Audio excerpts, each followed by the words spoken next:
Hi, I'm Terrence Kommal. I'm in the esteemed presence and have the great pleasure of spending some time with Professor Tarun Khanna of the Harvard Business School at Harvard University. Professor, thank you for making the time. Thank you, Terrence. Fantastic. I appreciate that. Prof, two quick points if you don't mind. Local empowerment, and you're very passionate and you know, a leading expert internationally on India itself and business in Southeast Asia. The examples that I quote regularly to my colleagues in reference to South Africa's B-BBEE partnership and local empowerment. India has Bharat-Benz, which has been amazingly successful, Hero, Honda, and other brands. And India has a policy view on that. In South Africa, although transformation is happening, there's an academic discussion of it should happen, but there's an almost meaningful, willful creation of difficulty of actually transforming. South Africa is now 25 years as a democratic country, but from what last I understand, more than 87% of the economic control remains, for want of a better word, untransformed. Where do you see the value in your experience of local empowerment projects? First, a small correction. Hero Honda became Hero quite some time back.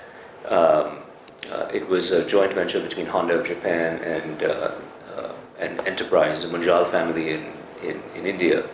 And they parted ways after an incredibly productive, long, multi-decade joint venture. And Hero has spread its wings and is becoming its own enterprise. And it's not, I don't know that India has a point of view on these local ventures. There are a series of regulations that have evolved over the years, some favoring foreign direct investment and some being antithetical to it. And at any point in time, like in any vibrant democratic polity, there is a pull and a push. Yes. A constructive pull and a push on all sides to figure out the right balance. Yes. So that's the state of play in that particular country. Going back to the black economic empowerment, I have followed that process with interest since the time Madiba was released, and there was a wonderful program that I had the privilege of being part of, run at WITS, your local university here in Johannesburg, where we got to work with people from the ANC who had just entered mainstream democratic society, so to speak, and people of the white economic classes that were in control. And it was a very constructive conversation. So it's somewhat dispiriting that it hasn't made more progress than one would have hoped in 25 years.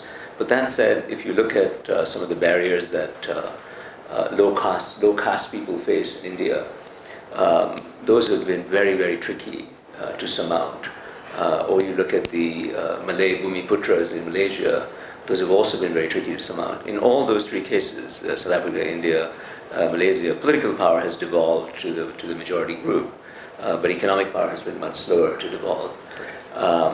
So I think we have to take a sober view of this and say certain things clearly didn't work in whichever country is your immediate domain of interest, and renew the experimentation and ways of catalyzing change in the community that we are seeking to empower. And again, you know, sobering lesson from India, Malaysia again, Indonesia, South Africa, is that when we try to intervene with constructive purpose, there's often a derivative set of corrupt practices that come along with it. And that has certainly happened in South Africa. Yes. And it certainly happened in India as well. So this is not a case of a pot calling a kettle black, if I wear my Indian hat for a second. It's simply the observation that these regulatory processes are not one-off things where you institute legislation and you sit back. Yes. Because as surely as night follows day, some smart aleck will try to game the system and grab the stuff for themselves. So it requires continued vigilance, a free press, and all this other fun stuff that we correctly extol in society to make sure that we check and balance into each other and enable each other into good behavior. Yes.